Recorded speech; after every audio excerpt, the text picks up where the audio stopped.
अस्सलाम वालेकुम, welcome to my YouTube channel. आज हम स्टार्ट करेंगे यूनिट नंबर 17। टॉपिक का नेम है रेजिस्टर्स। और लेक्चर स्टार्ट करने से पहले अगर किसी को फुल बुक नोट्स चाहिए केमिस्ट्री के, फिजिक्स के और बाकी स्टडीज इन इंग्लिश उर्दू, तो इंस्टाग्राम का लिंक बायो में गिवन है, उस पर जाके आप मुझे डीएम कर सकते हो। फर्स्ट टॉपिक की तरफ आते हैं, रेजिस्टर्स। थोड़ा सा अपना कंसेप्ट बिल्डअप करते हैं ताकि हमें टॉपिक है क्या इसके बारे में थोड़ा आइडिया हो जाए। रेजिस्टर रेजिस्ट वर्ड से निकला है। रेजिस्ट वर्ड का मतलब होता है रुकावट। मतलब कि रेजिस्टर एक ऐसी चीज है जो किसी के रास्ते में रुकावट बनेगी। अब किसके रास्ते में बनती है? करंट। ये करंट को ना फ्लो करने से रोकती है। करंट को रोकना क्या होता है? रेजिस्टर एक ऐसी डिवाइस है जो करंट को फ्लो करने से रोकेगी। एग्जांपल ऐसे ले लेते हैं, जैसे जब बहुत ज्यादा रश हो जाता है, ट्रैफिक बहुत ज्यादा हो जाती है, तो ट्रैफिक पुलिस क्या करती है? ट्रैफिक को रोकती है। तो वो एज अ रेजिस्टर काम कर रही होती है जब बहुत ज्यादा करंट। इसी तरह जब किसी डिवाइस में बहुत ज्यादा करंट फ्लो करने लग जाता है तो फिर हम रेजिस्टर क्या काम करते हैं? करंट को रोकते हैं। अब आपने अक्सर देखा होगा कि जब आप लोग लैपटॉप फोन्स वगैरह चार्जिंग पे लगाते हो तो आपका फोन या लैपटॉप गर्म हुआ होता है। क्यों गर्म हुआ होता है? क्योंकि बहुत ज्यादा करंट फ्लो करने लग जाता है। अब होता क्या है कि ये रेजिस्टर्स जो फोन के अंदर लगे हुए होते हैं वो करंट को रोकते हैं, और जब वो रोकते हैं तो जो करंट को रोक रहे हैं वो एनर्जी हीट की फॉर्म में बाहर निकल कर आ रही होती है। अब ये जो रेजिस्टर्स है ना, ये बहुत तरह के होते हैं, इनकी टाइप्स हैं। फर्दर हमारे इस चैप्टर में बहुत सी टाइप्स पढ़ेंगे भी। उनमें से वन मेन टाइप जो है वो है कार्बन रेजिस्टर। अब कार्बन रेजिस्टर कैसे होते हैं? अब आप रेजिस्टर्स जो है कि नॉर्मल रेजिस्टर्स की तरह नहीं होते इस शेप के। ये कैसे होते हैं? एक ऐसी जो होती है, आप ऐसे समझ लो कि कोई भी कॉइल है, उसके अराउंड जो है कार्बन की, सेरेमिक कार्बन की ऐसे कोटिंग कर दे। ठीक है, कार्बन की कोटिंग करने के बाद इसके ऊपर ना रेजिस्टेंस की वैल्यू नहीं लिखी होती क्योंकि ये इतना छोटा होता है। क्या लिखा होता है इसकी जगह? ऐसे कलर्स प्रिंट होते हैं, जैसे ग्रीन, येलो, ऐसे करके सिल्वर, गोल्डन, ऐसे कलर्स लगे होते हैं। फिर इन कलर्स से हमें पता लग जाता है कि हाँ, इसकी वैल्यू 56 × 10⁻³ ओम है, ये रेजिस्टर है इसकी। ठीक है, फॉर एग्जाम्पल जो भी वैल्यू। तो हमें कलर से देखो, इतना बड़ा प्रिंट करना, इतना बड़ा रेजिस्टर चाहिए हो सकता है, तो वो छोटे छोटे से होते हैं, तो इन पे ऊपर कलर्स प्रिंट हुए हुए होते हैं, जिनसे कलर से हमें आइडिया हो जाता है कि इसकी रेजिस्टेंस क्या है। रीड कर लेते हैं रेजिस्टेंस जो होते हैं वो, उसका फंक्शन क्या है। अच्छा, रेजिस्टेंस होती है, सॉरी, ये रेजिस्टर डिवाइस है। रेजिस्टेंस होता है रोकना, और जो चीज, ये इस चीज से हमें रेजिस्टेंस मिलती है, मतलब ये डिवाइस है, तो जो हमें रेजिस्टेंस देता है वो क्या होता है? रेजिस्टर। तो ये हमें प्रोवाइड करता है resistance. It is used to control और limit the flow of current. It is a passive component, means that do not produce energy but dissipate electrical energy as heat. मतलब अभी मैंने आपको बताया कि जो लैपटॉप पर हीट, जो चार्जर्स वगैरह होते हैं, ये फोन वगैरह, उसमें हीट बन रही होती है। अब वो रेजिस्टर खुद से तो नहीं हीट बना रहा ना, वो क्या कर रहा है? करंट को रोक रहा है, और वो करंट रुकने की वजह से ही हीट जो है प्रोड्यूस हो रही है। तो ये खुद से प्रोड्यूस नहीं कर रहा, लेकिन एनर्जी को हीट की फॉर्म में बाहर निकाल रहा है। फिर कार्बन रेजिस्टर्स की बात करते हैं। कॉमनली यूज रेजिस्टर है, एक इलेक्ट्रॉनिक्स में इसको यूज किया जाता है। ये कार्बन रेजिस्टर्स होते हैं। इसमें क्या होता है? सेरेमिक कोर होती है with thin layer of crystalline carbon. अभी मैंने आपको बताया कि एक कोर है, उस कोर के ऊपर कार्बन की ऐसे करके क्रिस्टलाइन कार्बन की लेयर लगा दी गई है। ये जो कार्बन रेजिस्टर्स होते हैं ये छोटे साइज के होते हैं, रिलायबल होते हैं और इनएक्सपेंसिव है, बिल्कुल भी महंगे नहीं होते। इस पे कलर कोडिंग हुई होती है। अब इनके स्मॉल साइज की वजह से कार्बन रेजिस्टर्स जो होते हैं उनमें कलर बैंड्स हम यूज करते हैं ताकि हमें रेजिस्टेंस की वैल्यू पता लग जाए। ठीक है, तो इस पे प्रिंट नहीं हुआ होता नंबर।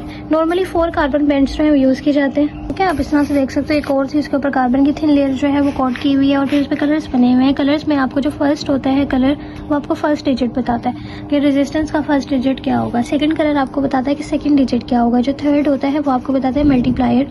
और जो ये होता है, ये हमेशा लास्ट वाला जो होता है, या तो ये सिल्वर होगा, या ये क्या होगा? गोल्ड होगा, या इस पे कोई भी कलर नहीं होगा, सिर्फ 3 बैंड्स होंगे। तो इनके मतलब क्या होते हैं, इनको 1 बाय 1 समझते हैं। बेसिकली अगर आपके ये कलर्स होते हैं, ब्लैक है तो मतलब वैल्यू 0 है, और ब्राउन है तो वैल्यू 1 है, रेड है 2 है, ऑरेंज है 3 है, ये सारी वैल्यूज होती हैं। फिर अगर मल्टीप्लायर जो है वो ब्लैक कलर का बना हुआ है, इसका मतलब उसकी वैल्यू 10⁻0 है। अगर वो ब्राउन कलर का बना हुआ है तो 10⁻3 है, 1 है। रेड बना हुआ है तो 10⁻2 है। तो ये सारे कलर्स हमें शो करवाने। इसी तरह लास्ट पे जो कलर होता है ये अगर क्या है, अगर सिल्वर है तो इसका मतलब इसकी टॉलरेंस जो है 5% है। अगर ये सिल्वर है तो 10% है। कलरलेस है तो फिर मतलब कि 20% होगी। कलरलेस मतलब अगर कोई भी कलर नहीं है। अब इनको याद कैसे किया जाए कि ये सारी वैल्यूज जो हैं किस तरह से याद? तो यहाँ पे आपको एक इसको याद करने का जो है वो हिंट दी हुई है कि बीबी रॉय और जीबी जो मर्जी आप इसको याद कर लो, ठीक है। एक्चुअली इसको ना वेरी गुड वाइफ के तौर पे याद कर लिया जाता है, और इस पे आप जो मर्जी नाम आगे आपकी चॉइस से कैसे भी याद कर लो, या इस वर्ड को ही याद कर लो। तो अगर आप देखो तो सबसे पहले क्या है, ब्लैक, तो ब्लैक की क्या होगी 0, फिर उसके बाद ब्राउन है, ब्राउन जो है 1 है, फिर आर मतलब रेड की 2 होती जाएगी, ठीक है। मतलब ऑरेंज है, ऑरेंज की क्या है 3। तो ये तो सब सीक्वेंस से है, बस ये सीक्वेंस आपको याद होना चाहिए, और ब्लैक से शुरू होगा, दूसरे वाले का मतलब है ब्राउन, ठीक। तो इसी तरह आपको ये सारी वैल्यूज, अब टॉलरेंस भी देखो 10 लिखा है, फिर 0 1 2 3 बढ़ता जा रहा है, और सिल्वर की 5 है, गोल्ड की 10 है, और कलरलेस है तो 20। अब मैं आपको इसका समझा देती हूँ कि किस तरह से हुआ हुआ है। देखो ये रजिस्टर है, कोई भी कलर्स हो सकते हैं यहाँ पे, जैसे अभी ग्रीन नज़र आ रहा है, ब्लू नज़र आ रहा है, रेड है, और क्या है गोल्ड है, ये रजिस्टर है। अब मुझे नहीं पता कि इसके रजिस्टर की वैल्यू क्या है, लेकिन मुझे नंबर्स याद है सारे कि फर्स्ट डिजिट जो है वो ग्रीन कलर का है, तो ग्रीन में क्या है 5 वैल्यू होती है, तो मैंने यहाँ पे 5 लिख लिया। सेकंड डिजिट आपको शो करवाता है, सेकंड कलर रखिए, ये सेकंड नंबर पे डिजिट होगा। तो यहाँ पे मुझे ब्लू नज़र आ रहा है, तो मैं यहाँ पे ब्लू की वैल्यू देखूंगी, 6 है, तो मैंने यहाँ पे 6 लिख दिया। थर्ड जो होता है वो आपको मल्टीप्लायर की वैल्यू बताता है, तो यहाँ पे मल्टीप्लायर क्या हो जाएगा, रेड कलर है, तो मैंने यहाँ पे रेड की वैल्यू याद की हुई कि वो 2 है।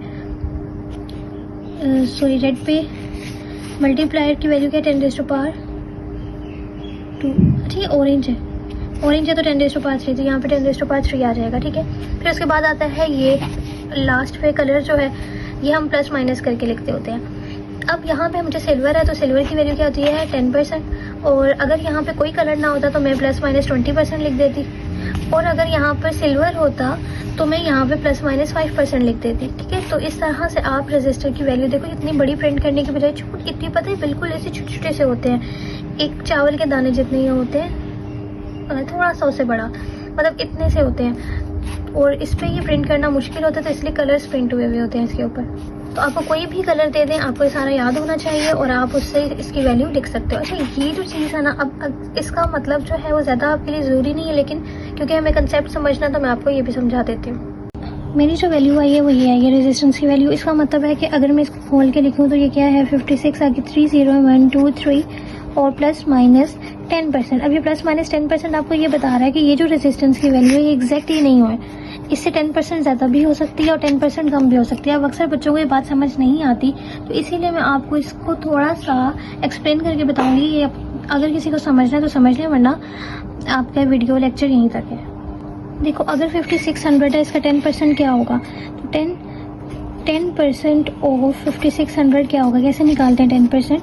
5600 है, इसको 10 से कर देंगे तो एक कट जाएगा, तो सॉरी ये कट गया, आपके पास कितना रह गया 56, ये आपके पास 10% है इसका।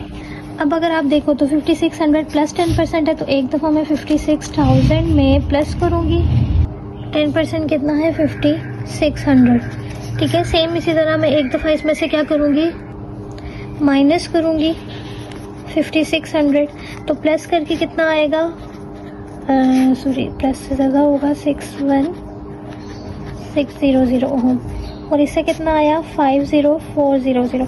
मतलब एग्जैक्ट इसकी वैल्यू जो है ना वो ये नहीं है, इसकी रेंज जो है वो 61600 के से लेकर 50400 के दरमियान में है, ठीक है। तो इस तरह से रेजिस्टेंस की वैल्यू चेंज हो सकती है, फ्लक्चुएट कर सकती है इनके दरमियान। तो मैक्सिमम से मिनिमम वैल्यू उसकी ये है, एग्जैक्ट नहीं हो सकती।